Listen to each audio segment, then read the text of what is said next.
Hello friends, कैसे हो आप सब। आशा करती हूँ स्वस्थ होगे, अच्छे होगे, मज़े में होगे और पॉजिटिव फील कर रहे होगे। आपको हमेशा ही पॉजिटिव फील करना है क्योंकि एक पॉजिटिव शॉट के लिए अपने 100 गुना पॉजिटिविटी अट्रैक्ट करता है, राइट। और आज के इस स्टडी में हम देखेंगे आपकी और आपके पार्टनर की इस वक्त की फीलिंग्स एक दूसरे के लिए। क्या कुछ सोच रहे हो, क्या कुछ फील कर रहे हो। एकदम हैप्पी रहे, पॉजिटिव रहे, थीटा पे ध्यान ना दें। जेंडर स्पेसिफिक नहीं होता और कलेक्टिव के एनर्जीज होती है, तो हर एक बात आपके साथ रेजोनेट नहीं कर सकती।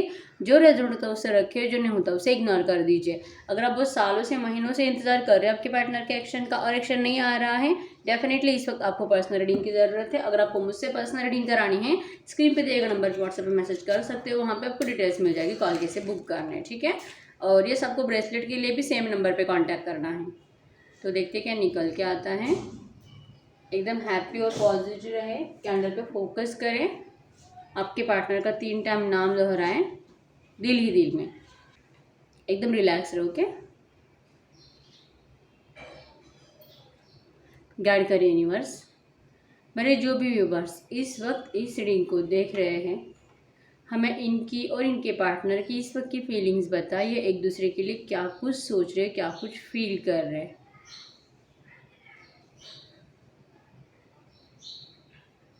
एकदम रिलैक्स रहो, ओके।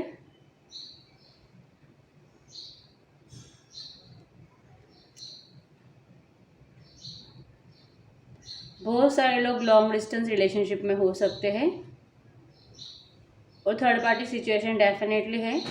थर्ड पार्टीज कोई भी हो सकता है, आपको अच्छे से पता है।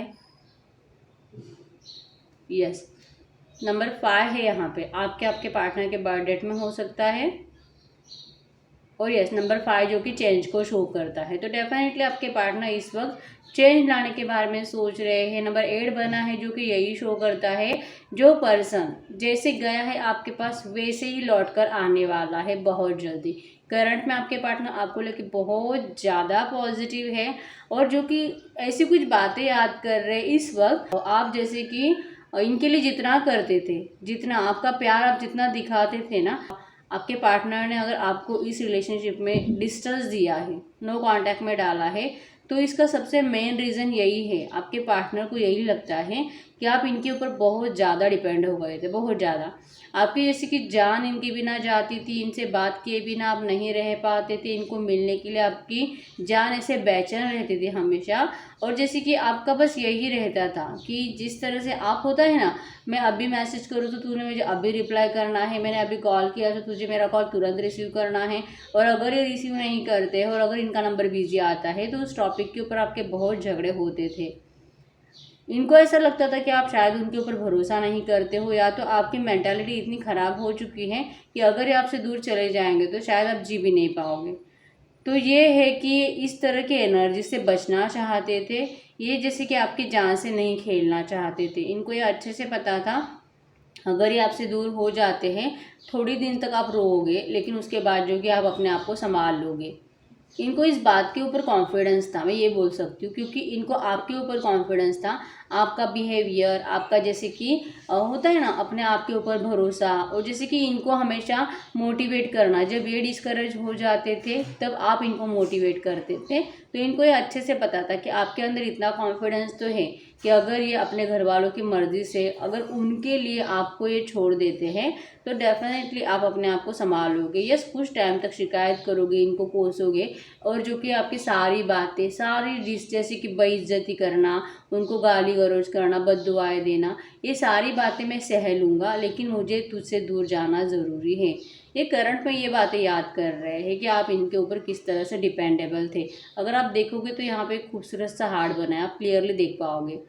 तो ये हार्ट यही शो करता है कि आपके पार्टनर के दिल में आप रहते हो। इनके दिल पर अगर आप क्लियरली देखोगे तो आपको क्लियर दिखाई देगा, इनके दिल पर आपके अलावा कोई दस्तक भी नहीं दे सकता है। अगर आप में से ऐसे कुछ लोग हो सकते जो आपके पार्टनर को दिल से सच में चीटर मान चुके हैं, तो आपको ये समझना होगा कि ये चीटर नहीं है, इन्होंने आपसे सच्चा प्यार किया था, लेकिन इनको मजबूरियाँ पता थी। अब जो पर्सन छोड़ के चला जाता उसकी कितनी भी मजबूरियाँ हो, उसको प्यार तो हम नहीं कह सकते, क्योंकि अगर प्यार होता तो शायद दुनिया की कितनी भी लोगों से, कितनी भी कठिनाइयों से वो फाइट कर ही लेता है आपके लिए, जो कि रियलिटी है। लेकिन ये प्रॉब्लम ऐसी है कि आपके पार्टनर थोड़े से सेल्फिश है, थोड़े से नहीं, कुछ ज़्यादा ही सेल्फिश है। तो ये हमेशा जैसे कि अपने आप को पहले देखते हैं, अपने आप के बारे में पहले सोचते हैं और बाद में आपके बारे में। इसलिए मैं आपको बोलती हूँ कि आपका प्यार इनसे 100% था, लेकिन इनका प्यार जो कि आपसे ज़्यादा से ज़्यादा 40 या 50% था, और बाकी का 50% जो है इन्होंने अपने घर वालों के लिए बचा के रखा था। तो उन्होंने जैसे कि आपका 50%, उनका 50%, और दोनों में बैलेंस करते रहना, इसका सुनूँ उसका सुनूँ किसकी सुनूँ, ये इस तरह की एनर्जीज में हमेशा रहे। उसी एनर्जीज की वजह से इन्होंने आपको नो कांटेक्ट दे दिया, डिस्टेंस दे दिया, अपने प्यार की जैसे कि बलि चढ़ा दी। करंट में यही सोच रहे कि कैसे इन्होंने किसी और के खुशी के लिए अपने खुशियों का गला घोटा है। इनको ये फील हो रहा है कि इन्होंने आपको अपने बिना जीना तो सिखा दिया, रूडनेस दिखाकर, जैसे कि प्यार नहीं है, मैं तो किसी और से प्यार करने लगा हूँ, या तो मेरी शादी हो चुकी है, अब जो कि मेरी जिम्मेदारी वही है, मुझे वही पे फोकस करना पड़ेगा, मैं अपने माँ बाप के खिलाफ नहीं जा सकता। ऐसी ऐसी बातें बोल बोल कर आपके दिल को इतना तोड़ा है इन्होंने कि आपको यकीन करने पर मजबूर कर दिया है कि ये पर्सन आपसे प्यार नहीं करता। जो कि सोची समझी इनकी साजिश थी कि अगर मैं ऐसा करता हूँ, अगर मैं इस तरह से बिहेवियर करता हूँ, तभी जाके ये पर्सन मुझसे जैसे कि नफ़रत करेगा, नहीं तो इसका प्यार तो जाएगा नहीं, और जैसे कि ये खुद भी अपनी ज़िंदगी बर्बाद कर देगा। तो ये करंट में यही सोच रहे हैं कि क्या मैंने किया वो सही था, क्योंकि खुद के खिलाफ नफ़रत सामने वाले के दिल में भरना और बाद में फिर से उसके दिल में प्यार जगाने की कोशिश करना, ये तो मतलब बहुत ज़्यादा ऐसे कठिन, ये तो बहुत कठिन काम होता है, बहुत ज़्यादा। आपके पार्टनर को करंट में यही लग रहा है कि पहले तो आप इनको इजीली माफ़ करने वाले में से हो नहीं, आप पहले से ऐसे ही हो, आपको भी रिवेंज लेना अच्छे से आता है। तो अब जो कि इनको लग रहा है कि अगर आपसे बात करते भी है तो आप इनको तड़पाओगे बहुत ज़्यादा, जैसे कि हर एक गलती का इनसे एक एक करके मतलब रिवेंज लोगे आप, इनको अच्छे से पता है। और ये चाहे कितना भी आपको ये बताएंगे ना कि ये मैंने सब कुछ तेरे लिए किया था, तू मुझसे बहुत ज़्यादा प्यार करने लगी थी, मुझ पर तो तू डिपेंड ही हो गई थी, मेरे बिना तेरा जीना मुश्किल हो गया था, और यस मैं भी तुझसे उतना ही प्यार करता था, लेकिन मैं प्रैक्टिकली सोचता हूँ, लेकिन तू नहीं, तेरे अंदर बहुत ज़्यादा बचपना है, तू किसी और के बारे में कुछ सोचते ही नहीं है, ना मेरे माँ बाप के बारे में, ना समाज के बारे में, तुम्हें बस मैं दिखाई देता हूँ, लेकिन तुझे दुनिया दिखाई नहीं देती। तो इसको बचपना नहीं तो और क्या कहेंगे, लेकिन मेरा ऐसा नहीं है, मुझे सब जगह पे ध्यान देना पड़ता है, हर एक कदम फूक फूक कर रखना पड़ता है, और समाज के नज़र में ही मुझे सेफ रखना पड़ता है। अगर समाज के नज़र में मेरी प्रतिष्ठा कुछ नहीं रहती है, मेरी इज्जत चली जाती है, तो फिर क्या फ़ायदा तुझे अपनाने का। प्यार करते टाइम इन्होंने ये नहीं सोचा, इन्होंने आपको अपने आप से लगाव कराते टाइम, आपकी आदत लगाते टाइम, आपको इनकी आदत लगाते टाइम ये नहीं सोचा, और जब आपको स्वीकार करने का टाइम आया तब इनको ये सारी बातें याद आने लगी, दुनिया याद आने लगी। और सबसे पहला जो कि रीज़न कि चाहे जो हो, लेकिन कौन सी भी कंडीशन में आपको स्वीकार नहीं कर सकते, बहुत डिफ़िकल्टीज़ है, बहुत डिफरेंसेस है, कास्ट इश्यूज़, धर्म अलग, जैसे कि घर वालों को अच्छा ही नहीं लगेगा, लव मैरिज करोगे तो ज़िंदगी हमेशा के लिए बर्बाद हो जाएगी, इस तरह की एनर्जीज है। इनके जो भी घर वाले हैं ना, ये हमेशा जैसे कि अपने कंट्रोल में रखने वाले, बच्चे को अपने इशारों पे नचाने वाले हैं, और हमें बचपन से इनको ये सिखाया गया है।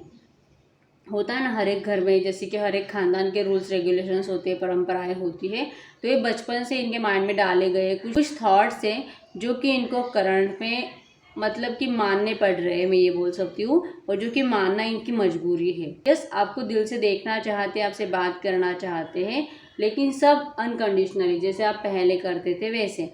लेकिन आपका कैसे था, आपने अनकंडीशनल प्यार तो किया, लेकिन आपको ऐसा था कि कहीं ना कहीं आपको दिल पे उम्मीद थी कि भले ये अभी प्रैक्टिकल है, भले अभी वो सेल्फिश बिहेवियर कर रहा है, लेकिन मैं इसे इतना प्यार करूँगी कि ये मजबूर हो जाएगा मुझसे सच्चा प्यार करने के लिए, ये मजबूर हो जाएगा मुझसे शादी करने के लिए, और ये मजबूर हो जाएगा अपने घर वालों के खिलाफ जाने के लिए।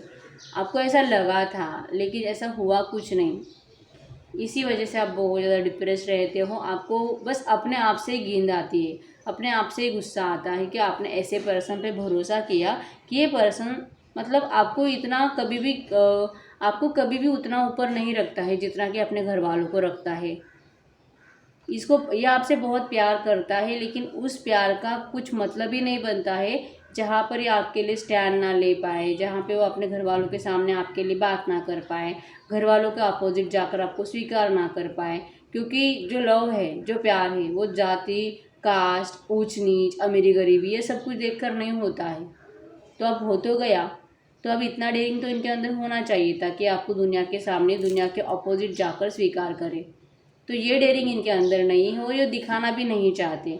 मतलब मैं ये नहीं बोलूँगी कि नहीं है इनके अंदर डेयरिंग, लेकिन इनको दिखाना नहीं है, क्योंकि ऐसे डेयरिंग के बाद क्या होने वाला है, नाम खराब हो जाता है। तो इनको अपना नाम खराब नहीं करना है।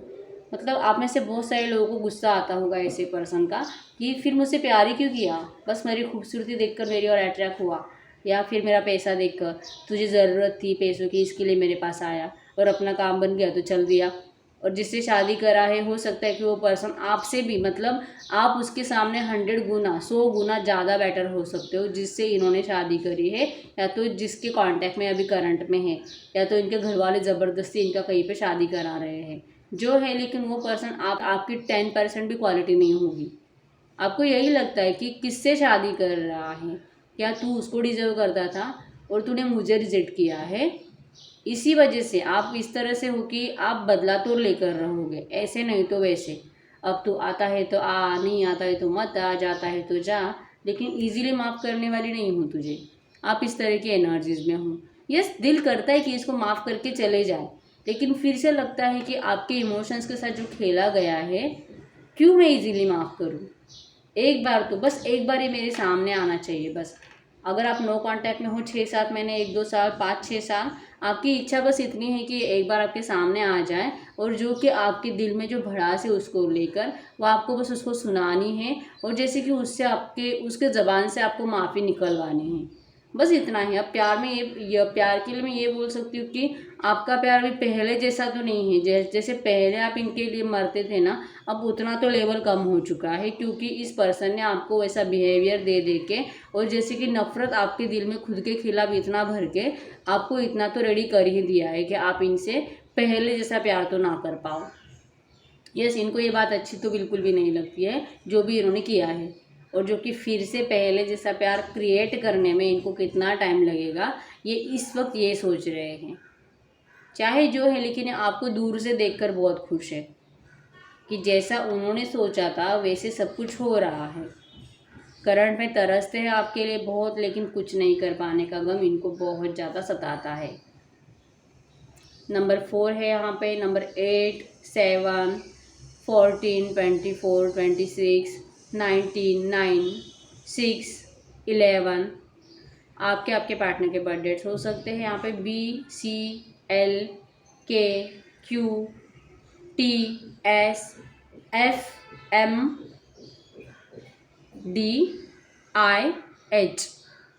जेड भी है यहाँ पे, जेड से किसका नाम है, ठीक है। तो इतने कुछ नंबर्स और इनिशियल्स नज़र आए हैं। तो यस, जिसके भी साथ जितने भी पर्सन रीडिंग रेजोनेट हो मुझे कमेंट बॉक्स में डेफिनेटली बता दीजिए। और अगर आपने अभी तक वीडियो को लाइक नहीं किया तो अभी लाइक कर दीजिए, और चैनल को अगर अभी तक सब्सक्राइब नहीं किया है तो प्लीज़ चैनल को सब्सक्राइब कर लीजिए। जिन्होंने पहले से सब्सक्राइब करके रखा है उनका दिल से धन्यवाद, थैंक यू सो मच। तो यस, मिलते हैं नेक्स्ट वीडियो में, तब तक के लिए बाय बाय।